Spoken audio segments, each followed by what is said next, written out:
إن الحمد لله نعبده ونستعينه ونستغفره ونعوذ بالله من شرور أنفسنا ومن سيئات أعمالنا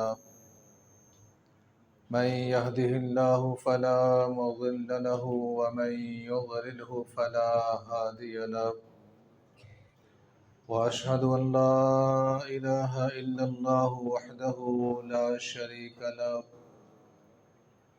وأشهد أن محمدا عبده ورسوله أما بعد فإن خير الحديث كتاب الله وخير الهدي هدي محمد صلى الله عليه وسلم وشر الأمور محدثاتها وكل محدثة بدعة وكل بدعة ضلالة وكل ضلالة في النار أما بعد فأعوذ بالله السميع العليم من الشيطان الرجيم بسم الله الرحمن الرحيم يا أيها الذين آمنوا اتقوا الله حق تقاته ولا تموتن إلا وأنتم مسلمون وقال الله تبارك وتعالى يا أيها الذين آمنوا كتب عليكم الصيام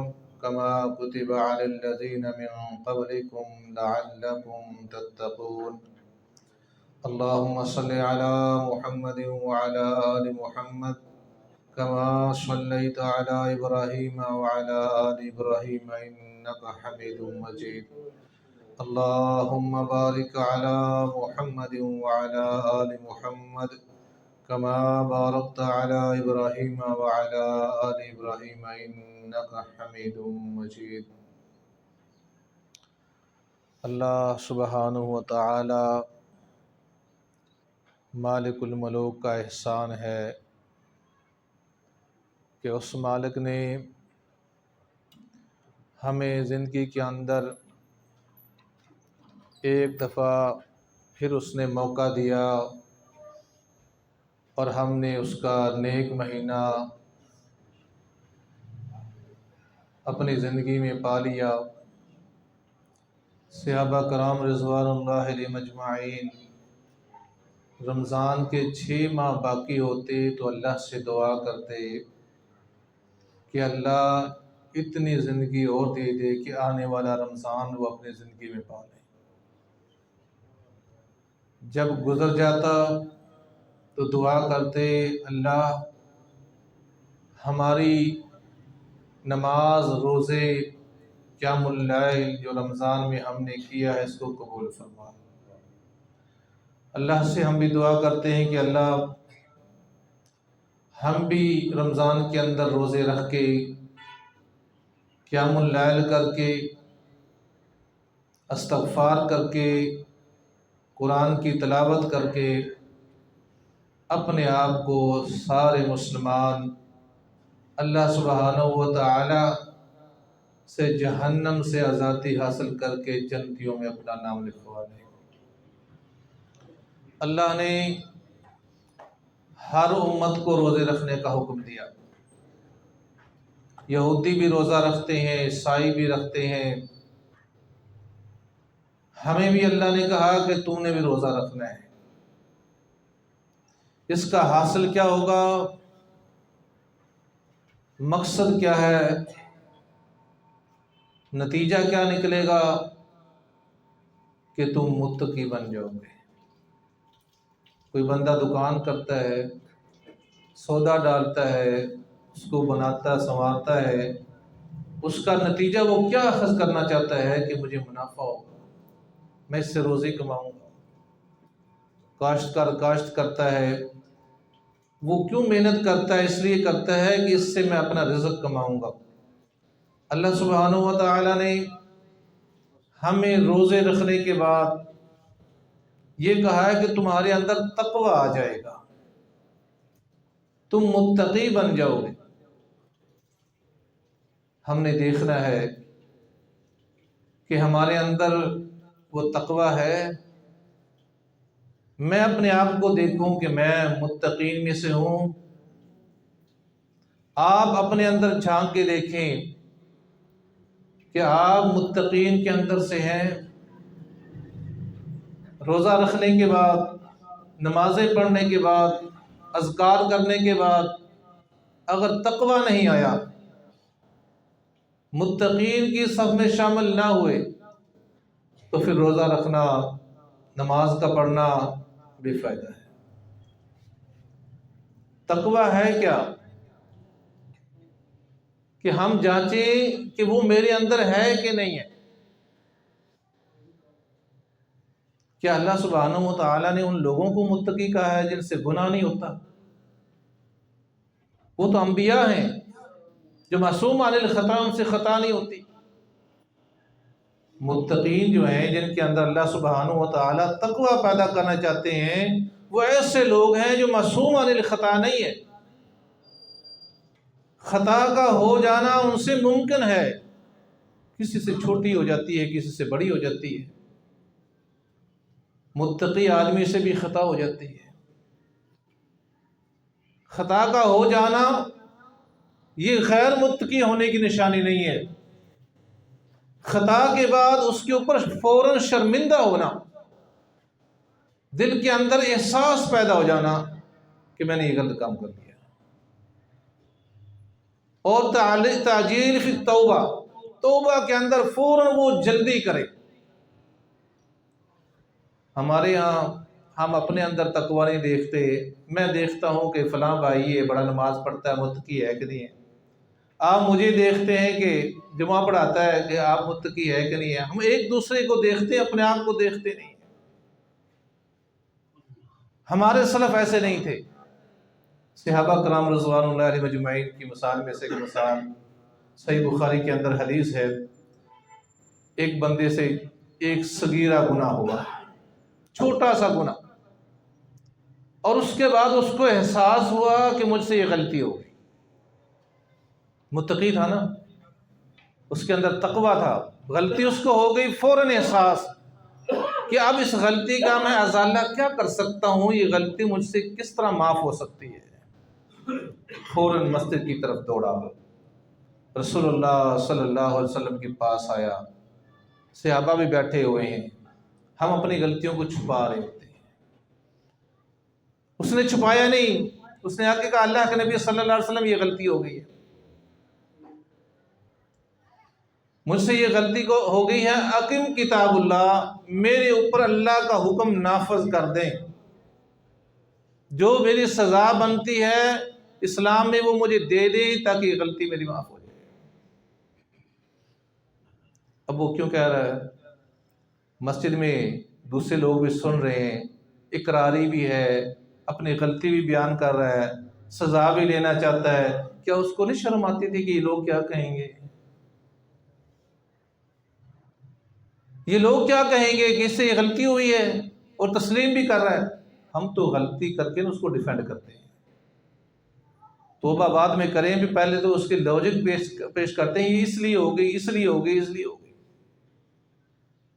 اس نے کوئی لاجک پیش نہیں کی، کوئی ڈیفینڈ نہیں کیا، سیدھا آیا ہے، فوراً سیدھا گھر نہیں گیا، مسجد آیا ہے کہ یہ غلطی ہوگی۔ اس کے اندر جو تقویٰ کا جو نقطہ تھا، جو آلہ تھا تقویٰ کا اس کے دل کے اندر، اس نے فوراً اس کو ملامت کیا۔ نفس اللوامہ، قرآن میں بھی اس کا ذکر، نفس اللوامہ نے فوراً کہا کہ یہ غلطی ہو گئی ہے، اب اس کو معافی کرا لے مرنے سے پہلے۔ مسجد میں 10-20 آدمی ہوں گے، اس کے ذہن نے کہا 50 صحابہ بیٹھے ہوں گے۔ جب قیامت کے روز اللہ سبحانہ و تعالیٰ کھڑا کرے گا اس گناہ کا پوچھنے کے لیے، آدم علیہ السلام سے لے کے آخری انسان تک ہوگا۔ یہ تو 10-15 بندے سنیں گے، اور وہ خربوں انسان، ان کے سامنے اللہ سبحانہ و تعالیٰ مجھ سے پوچھے گا، اور اس کی سزا ہو گئی۔ اللہ اکبر۔ رسول اللہ صلی اللہ علیہ وسلم نے اس کی غلطی سنی، صغیرہ گناہ تھا، چھوٹی سی غلطی تھی، آپ نے کوئی جواب نہیں دیا۔ نماز کا ٹائم ہوا، نماز پڑھی، نماز پڑھنے کے بعد آپ مسجد میں تشریف فرما تھے، وہ نوجوان، وہ صحابی پھر آپ کے سامنے آیا، اور اس نے آگے کہا اللہ کے نبی صلی اللہ علیہ وسلم، میں نے نماز سے پہلے بھی بتایا تھا یہ غلطی ہو گئی ہے، اقم کتاب اللہ، یہ نہیں کہتا معافی کر دیں، میرے اوپر اللہ کی کتاب کو نافذ کر دیں، مجھے میری غلطی کے مطابق سزا دے دیں، دنیا میں قیامت کی سزا برداشت نہیں ہوگی۔ اتنا ڈرتا تھا اللہ سے کہ قیامت کے روز جو سزا ملے گی وہ برداشت نہیں ہوگی، اب جو میری سزا بنتی ہے مجھے دے دیں۔ رسول اللہ صلی اللہ علیہ وسلم نے فرمایا کیا تو نے ہمارے ساتھ نماز نہیں پڑھی؟ اس نے کہا اللہ کے نبی نماز میں نے پڑھی ہے۔ فرمایا اللہ نے نماز کی برکت سے وہ گناہ معاف کر دیے ہیں، لیکن اس کا تقوی یہ بتا رہا ہے اس نے اقرار کیا ہے، ڈیفینڈ نہیں کیا ہے، ملامت کیا ہے، اس کے دل نے، اس کے نفس نے اس کو ملامت کیا ہے کہ میں نے یہ غلطی کی۔ یہ متقین ہیں، غلطی اس سے ہوئی لیکن نفس لوامہ اس کو ملامت کرتا ہے اور فوراً وہ رجوع الی اللہ، اپنے آپ کو پیش کرتا ہے قرآن و حدیث پہ کہ میری کیا سزا بنتی ہے، وہ سزا لے لوں یا میں اللہ سے استغفار کروں۔ ایک اور صحابی آیا، اس نے کہا اللہ کے نبی مجھ سے غلطی ہو گئی، مجھ سے برائی ہو گئی، انسان ہے، شیطان، ان الشیطان لکم عدو فاتخذوہ عدوا، تمہارا کھلا دشمن ہے، اس کو دشمن ہی سمجھو، ہر وقت طاق میں رہتا ہے۔ معاذ رضی اللہ تعالیٰ عنہ آئے، اللہ کے نبی مجھ سے یہ غلطی برائی ہو گئی۔ رسول اللہ صلی اللہ علیہ وسلم نے فرمایا تو پاگل تو نہیں ہے، پاگل تو نہیں ہے، ذہن صحیح ہے؟ اللہ کے نبی پاگل نہیں۔ ایک روایت میں آتا ہے نبی صلی اللہ علیہ وسلم نے فرمایا کہ صحابی کو اس کا منہ سنگو پی کے تو نہیں آیا، کیا بات کر رہا ہے؟ اس نے کہا اللہ کے نبی کچھ نہیں پیا ہوا۔ کہا اللہ کے نبی کچھ نہیں پیا ہوا، دماغ نہیں چلا ہوا، یہ غلطی ہو گئی ہے، مجھے ملامت ہے، شیطان مجھ پہ ہیوی ہو گیا، میں غلطی کر بیٹھا، میں چاہتا ہوں یہ غلطی کی سزا میں اللہ کے ہاں آخرت میں نہ پاؤں، مجھے یہاں سزا دے۔ آپ نے 2-3 سوال کر کے پوچھا کہ نہ تو دیوانہ ہے، نہ نشئی ہے، اور غلطی اس کا اقرار کرتا ہے۔ آپ نے فرمایا جاؤ صحابہ لے جو اس کو رجم کر دو۔ اس کو گاڑا گیا زمین میں، اپنے آپ کو پیش کیا نا، کیوں؟ تقوی ہے اندر، اللہ کا خوف ہے نا، اللہ کا ڈر ہے۔ آپ روزے سے ہیں، آپ کو بھوک بھی لگی ہوئی ہے، پیاس بھی لگی ہوئی ہے، روزہ اس کی بہترین مثال ہے، اور کوئی بندہ زبردستی پانی پلانا چاہتا ہے، آپ کو طلب بھی ہے، گلا بھی خشک ہے، اور کوئی زبردستی پلانا بھی چاہتا ہے، تو آپ کوشش کریں گے جب تک بے قابو نہ ہو جائیں گے آپ منہ میں پانی نہیں جانے دیں گے، پانی نہیں جانے دیں گے۔ اگر آپ بھول گئے ہیں، کوتاہی ہوگی روزے کے معاملے میں، بھول کے پانی پی لیا ہے، کسی کو کیا آ گئی ہے، کسی کو اور کوئی معاملہ ہو گیا، فوراً وہ مولوی صاحب سے آ کے پوچھتا ہے کہ روزہ میں تھا اور یہ غلطی ہو گئی ہے، میرا کہیں روزہ تو خراب نہیں ہو گیا؟ فکر ہے روزے کے بارے میں، وضو کرتے ہوئے بڑی احتیاط کرتا ہے کہ میں غرارہ بھی نہ کروں کہ کہیں پانی نیچے نہ اتر جائے، روزہ تقویٰ سکھاتا ہے نا۔ یہ بھی ڈر ہے کہ پانی یہاں سے نیچے نہ آ جائے، ناک میں احتیاط سے پانی ڈالتا ہے کہ کہیں اوپر جا کے گلے میں نہ چلا جائے۔ یہی تقویٰ، یہی اللہ سبحانہ و تعالیٰ کی جو پریکٹس روزے کی ہے کہ تقویٰ اندر آئے گا، خوف آئے گا اللہ کا، یہ صحابہ کے اندر آیا ہوا تھا۔ ان کی میں مثالیں سنا رہا ہوں۔ صحابی گیا، اس کو گاڑ دیا گیا، صحابہ پتھر مار رہے ہیں، اب اس تکلیف ہوئی، انسان تھا، حدیث میں آتا ہے اس نے زور لگایا اور اس گڑے سے جو نکل گیا، زور سے ہاتھوں سے اس نے زور لگایا، اور جس گڑے کے اندر گاڑا ہوا تھا نکل کے بھاگ کھڑا ہوا۔ حضرت خالد بن ولید رضی اللہ تعالیٰ عنہ نے ایک پتھر اٹھایا، ایک روایت میں آتا ہے کسی بڑے جانور کا سر پڑا ہوا تھا، اونٹ کا سر پڑا ہوا تھا، وہ اٹھا کے اس کے سر میں مارا۔ اللہ اکبر! کون لایا تھا اس کو پکڑ کے؟ اس کو پتا تھا کہ مجھے کیا سزا ملنی ہے، کسی نے نہیں پکڑ کے لایا، کوئی پکڑ کے نہیں لایا، کس نے پیش کیا تھا اس کو؟ اس کے نفس لوامہ نے اس کو پیش کیا تھا۔ اس کو ملامت ہوئی کہ جب قیامت کے روز میں کھڑا ہوں گا، آدم علیہ السلام سے لے کے آخری انسان تک لوگ دیکھیں گے، اللہ سبحانہ و تعالیٰ مجھ سے پوچھیں گے کہ تو نے زنا کیا، اور مجھے زنا کی سزا ملے گی جو قابل برداشت نہیں ہوگی۔ یہاں تو زیادہ سے زیادہ کیا ہوگا، جان چلی جائے گی۔ تقوی نے اتنا ملامت کیا کہ جان کی پرواہ نہیں رہی۔ انسان کے اندر تقوی تو روزہ نہیں چھوڑنا، بیمار ہو جاتا ہے گھر والے کہتے ہیں افطاری کر لے، مولوی صاحب نے فتویٰ دے دیا بیماری میں آپ جانا ضائع کریں، کر سکتے ہیں، اس کا دل ملامت کر رہا ہوتا ہے کہ میرا روزہ نہ توڑ۔ یہاں گناہ سامنے نظر آتا ہو، میسر ہو، کسی کا مال کھانا میسر ہو، رشوت لینا میسر ہو، سود لینا میسر ہو، حرام کھانا میسر ہو، چوری کرنا میسر ہو، اور بندہ کہے کہ نہیں اللہ دیکھ رہا ہے، اللہ دیکھ رہا ہے، کوئی نہیں دیکھ رہا۔ رسول اللہ صلی اللہ علیہ وسلم فرمانا ایک وہ شخص اللہ کے عرش کے سائے کے نیچے ہوگا جو نوجوان حسن و جمال والا اور اس کو حسن و جمال والی نوجوان لڑکی گناہ کی دعوت دے، گناہ کی دعوت دے، اس کو بلائے، کوئی رکاوٹ بھی نہ ہو، معاملہ بھی بیچ میں کوئی نہ ہو، میسر بھی ہو، رضامندی بھی دونوں کی ہے، لیکن وہ کہہ دے نہیں میں اللہ سے ڈرتا ہوں، میں تیرے ساتھ برائی نہیں کر سکتا، میں اللہ سے ڈرتا ہوں، اللہ سبحانہ وتعالیٰ اس کو عرش کا سایہ نصیب فرمائے۔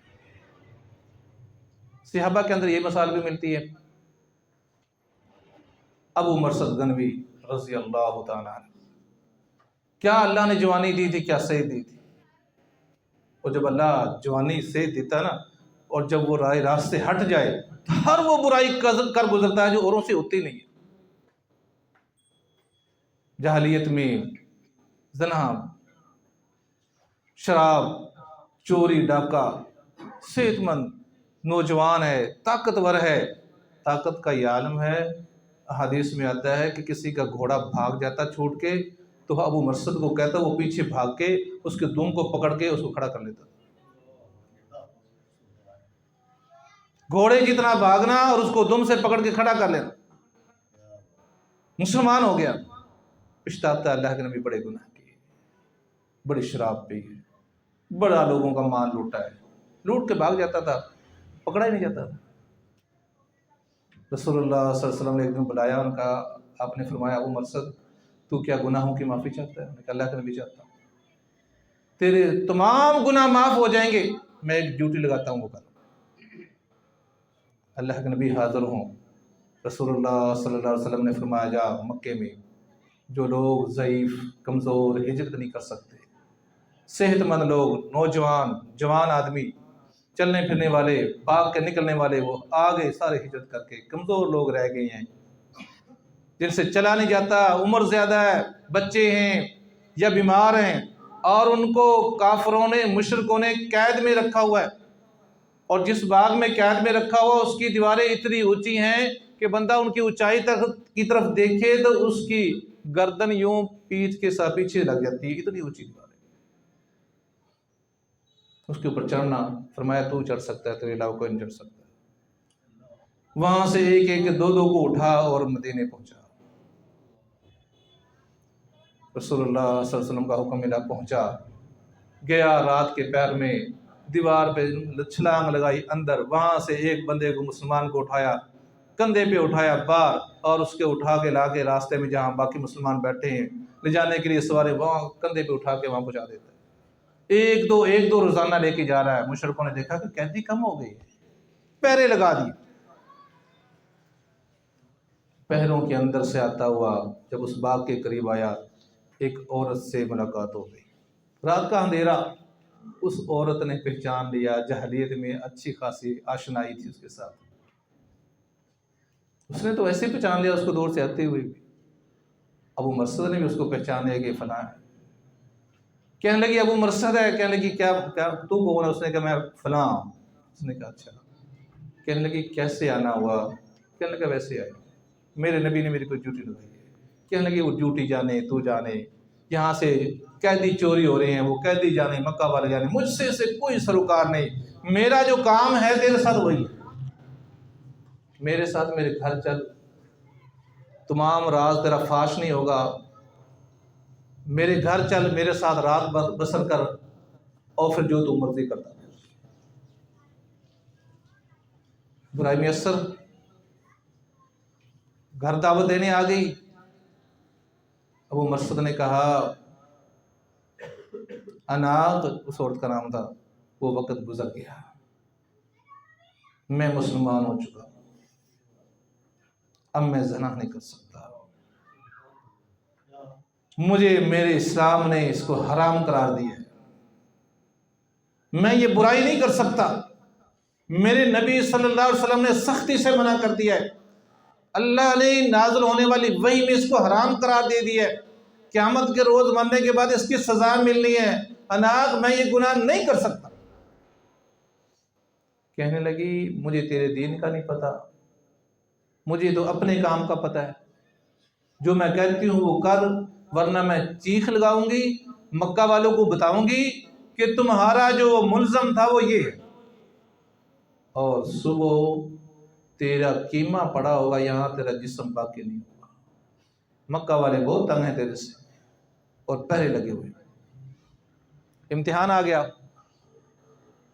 ایک طرف برائی ہے، بے حیائی ہے، دنیا کی چاہت ہے، دوسری طرف اسلام ہے، سیم وہی کام، کھانا فریج میں رکھا ہوا ہے، فروٹ رکھا ہوا ہے، میسر ہے، کمرے کے اندر ہے، کوئی دیکھنے والا نہیں، کوئی روکنے والا نہیں ہے، روزہ ہے، طلب بھی ہے، معدہ بھی خالی ہے، بھوک سے نڈال بھی ہو چکا ہے، کھاتا نہیں ہے کہ میں نے روزہ رکھا ہوا ہے، میرا رب دیکھ رہا ہے، میرا رب دیکھ رہا ہے، میں نے اللہ کے لیے روزہ رکھا ہے۔ اللہ اکبر۔ اس لیے اللہ سبحانہ و تعالیٰ نے فرمایا، فرشتوں نے پوچھا کہ اس کی جزا کیا لکھنی؟ نماز پڑھے اتنی، حج کرے اتنی نیکیاں، زکوٰۃ دے اتنی نیکیاں، خیرات کرے اتنی نیکیاں، لکھ دو۔ فرشتوں نے پوچھا اللہ سبحانہ و تعالیٰ، اس بندے نے تیرے لیے کھانا پینا چھوڑ دیا دن بھر، اس کی نیکی کیا لکھیں شام کو؟ اللہ سبحانہ و تعالیٰ نے فرمایا کہ تم اس کی نیکی لکھ نہیں سکتے، اس کا اجر میں نے اتنا دینا ہے جو لکھا نہیں جا سکتا۔ اس لیے فرمایا رسول اللہ علیہ وسلم نے حدیث قدسی، الصوم لی، یہ اللہ سبحانہ و تعالیٰ کی طرف سے پیغام ہے، الصوم لی وانا اجزا بھی وانا اجزی بھی، دونوں لفظ ہیں، یہ روزہ میرے لیے رکھ رہا ہے، اس کی جزا میں خود دوں گا یا اس کی جزا میں خود دوں؟ تم لکھ نہیں سکتے، میں خود دے دوں گا اس کی جزا، اتنی جزا ہے اس کی کہ تم لکھ نہیں سکتے۔ رسول اللہ صلی اللہ علیہ وسلم فرماتے ہیں قیامت کے روز بندہ آئے گا نا، گناہ ہوں گے، کسی کا حق مارا ہوگا، کسی کے پیسے دینے ہیں، کسی کی زمین دبائی ہے، وہ پیسے تو ہوں گے نہیں دینے کے لیے، نیکیاں بڑھ جائیں گی، حج بھی تقسیم ہو جائے گا اگر اس کا حق پورا نہ ہوا، نمازیں بھی تقسیم ہو جائیں گی سوائے روزے کے، روزہ نہیں دیا جائے گا کسی کو۔ اللہ سبحانہ و تعالیٰ روزے کی نیکیاں نہیں کاٹیں گے، اپنی رحمت سے اس کا کھاتا پورا کر دیں گے، روزے والی نیکیاں اس کے نامہ اعمال میں رہیں گی۔ یہ ایسا اللہ کا کیا ہوا فرض اور ایسی اللہ کی عبادت ہے۔ اللہ اتنے خوش ہوتے ہیں کہ میں نے کہا کہ حلال بھی نہیں کھانا، اور صبح اذان ہوئی اس نے کھانا بند کر دیا ہے، اور جب تک مغرب کی مؤذن اذان نہیں دیتا یہ کھاتا ہی نہیں ہے۔ فرشتوں کو کہتا ہے تم کہتے تھے کہ حکم نہیں مانے گا، دیکھو اس کو طلب بھی ہے، اس کی فریج میں فروٹ بھی پڑا ہوا ہے، اس کا کھانا اصل کے وقت پک گیا ہے، افطاری والا کھانا پک گیا ہے اور عین بھوک میں ہے، معدہ خالی ہے، دل بھی کرتا ہے، لیکن انتظار میں ہے سورج غروب ہوگا تو کھائے گا۔ کیسا فرما بردار ہے۔ اسی طرح فرما برداری کہ عورت آ کے حضرت ابو مسعود کو دعوت دے رہی ہے کہ چل میرے گھر رات گزار، چھوڑ اس کام کو بعد میں کر لینا، میں نہ تیرے دین میں مخل ہوں، نہ تیرے عقیدے میں مخل ہوں، نہ میں مکے والوں کو بتاؤں گی، تو میرے ساتھ چل۔ انکار کیا کہ میرے رب نے منع کیا ہے، روزہ ہی ہوگا نا، میرے رب نے زنا سے منع کیا ہے، میں یہ کام نہیں کر سکتا۔ عورت نے چیخ ماری، مکہ والے دوڑے، چاروں طرف پہرہ دار بٹھائے ہوئے تھے، راستہ نہیں ہے، دوڑے، ہر طرف سے پہرے دار ہیں، اللہ سے دعا کی اللہ بظاہر کوئی راستہ نہیں ہے، کوئی راستہ نہیں ہے، میں تو تیرے نبی کے کہنے سے آیا تھا، میں تو تیرے بندوں کو قید سے رہائی کے لیے آیا تھا، اللہ میرے لیے اب راستہ مجھے نظر نہیں آتا، راستہ تو بنا دے۔ وَمَن يَتَّقِ اللَّهَ، جو اللہ سے ڈر جاتا ہے، جو اپنے اندر تقوی لے آتا ہے، يَجْعَلْ لَهُ مَخْرَجًا، اللہ اس کے لیے راستہ بنا دیتا ہے۔ راستے اللہ نکالتا ہے نا، کن کے لیے نکالتا ہے؟ جو اس کے لیے ڈر جاتا ہے۔ ابو مرثد کہتے ہیں میں ان کے درمیان سے گزر گیا، ان کو میں نظر ہی نہیں آیا، کسی نے یہاں پہ نہیں کہا کہ یہ گیا وہ بندہ، یہ ابو مرثد گیا۔ کہتے ہیں اس کے بعد میں بھاگا ہوا تھکا ہوا غار میں جا کے چھپ گیا، وہ تلاش کرتے کرتے اس غار کے اوپر آ گئے، میں ان کو دیکھ رہا ہوں، میں ان کو دیکھ رہا ہوں۔ ایک روایت میں آتا ہے، وہ کہتے ہیں کہ ایک بندے نے اس غار کے اوپر پیشاب کیا، اس کے قطرے آ کے میرے اوپر گرے، اتنے میرے قریب آ گئے، مجھے دیکھ نہ سکے۔ تلاش کرتے پھرتے ہیں اس غار پہ، دیکھ نہ سکے۔ وَمَن يَتَّقِ اللَّهَ يَجْعَلْ لَهُ مَخْرَجًا، ڈر جائے بندہ ایک دفعہ اللہ سے، ڈر تو جائے، اللہ کا خوف تو رکھے۔ بندہ روزہ رکھتا ہے نا، بندے میں اتنی ہمت نہیں ہے۔ عام دنوں میں دیکھ لو دوپہر کو کتنی دفعہ پانی پیتے ہیں، کتنی دفعہ چائے پیتے ہیں۔ ابھی اللہ کے خوف سے رکھا ہوا نا، اس کا حکم سمجھ کے صبر دے رہا ہے، انرجی وہی پیدا کر رہا ہے، محسوس بھی نہیں ہوتا۔ اور آپ سوچ کے دیکھیں، پہلا روزہ رکھنا ہو، ایک دن پہلے سوچیں کہ آج میں نے اتنی دفعہ پانی پیا ہے، اتنی دفعہ چائے پی ہے، دوپہر کو 2 بجے تک بھوک لگ گئی تھی دوپہر کے کھانے کے لیے، اور اللہ نے صرف اس کے راستے کے لیے بندہ کھڑا ہو گیا ہے۔ ڈر گیا ہے، راستہ اس نے نکال دیا، شام تک مسئلہ ہی نہیں اس کو۔ یہ پریکٹس کرا رہا ہے اللہ سبحانہ، پریکٹس ہو رہی ہے کہ تم جب برائی دیکھو، بے حیائی دیکھو، اس سے بچ جاؤ۔ کسی بھی گناہ کو دیکھو، جس طرح روزے میں نہیں کھاتے اس طرح بچ جاؤ، یہی تقویٰ ہے۔ اگر غلطی ہو جائے، روزے میں غلطی ہوتی ہے نا، پھول کے پانی پی لیا، فوراً مسجد میں آیا، مولوی صاحب کے پاس پانی پی بیٹھا، کیا بنے گا؟ اگر غلطی ہو جائے، گناہ کر بیٹھو، کوئی برائی کر بیٹھو، فوراً مسجد میں اللہ سبحانہ و تعالیٰ کے سامنے جھک جاؤ، اللہ یہ گناہ ہو گیا، معاف کر دے۔ اللہ سبحانہ و تعالیٰ کو غلطی کرنے کے بعد توبہ کرنے والا بہت پیارا لگتا ہے۔ اگر تم گناہ نہ کرو اور پھر اس کے بعد توبہ نہ کرو اور ایسے بن جاؤ کہ تم سے گناہ ہو ہی نہ، اللہ فرماتے ہیں ایسی قوم کو میں ختم کر کے وہ قوم لے آؤں جو گناہ کریں اور توبہ کریں۔ تو ہمیں اللہ سے توبہ کرنی چاہیے، یہ مہینہ توبہ کرنے کا بھی مہینہ ہے۔ کچھ لوگ اپنے اعمال پیش کر کے توبہ کرتے ہیں، ہم کمزور ہیں، ہم اس طرح اپنے آپ کو پیش نہیں کر سکتے۔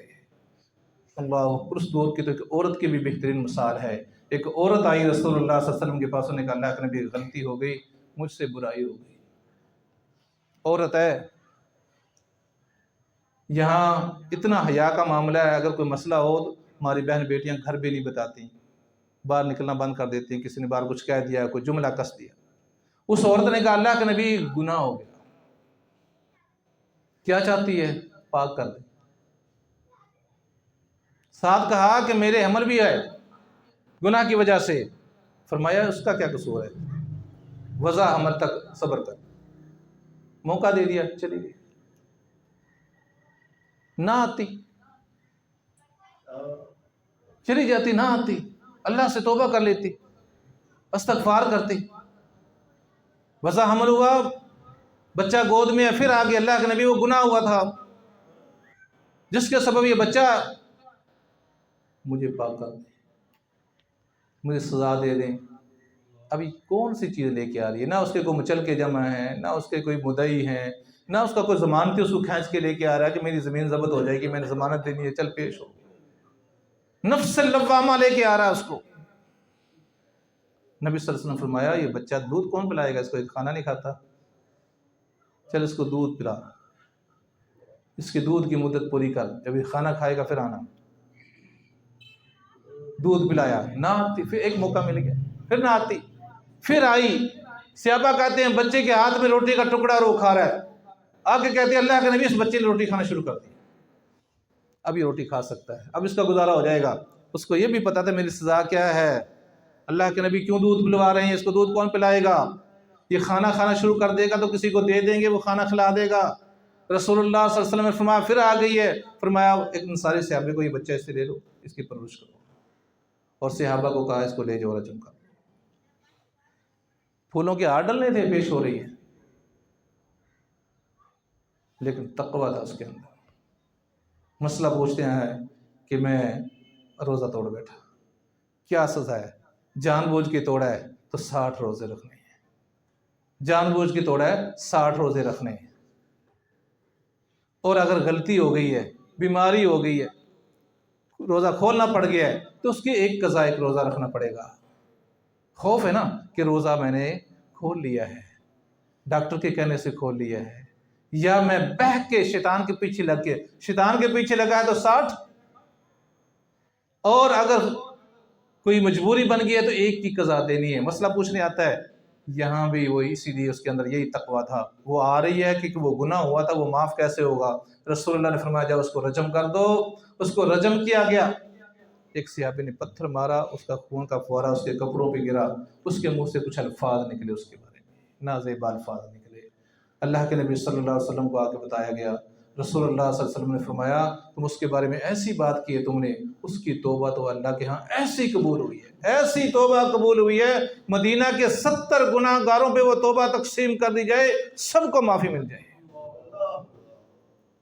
اور حضرت ماعز کے بارے میں حضرت خالد بن ولید نے الفاظ کہے تھے، تو رسول اللہ نے فرمایا تم ماعز کو کیا سمجھتے ہو، میں دیکھ رہا ہوں کہ وہ جنت کی نہروں میں گوتے لگاتا پھر رہا ہے، اس سے غلطی ہوگی سزا پا لی اس نے۔ اللہ سبحانہ و تعالیٰ سے دعا ہے کہ اللہ ایسا ہی تقویٰ ہمارے اندر پیدا کر دے۔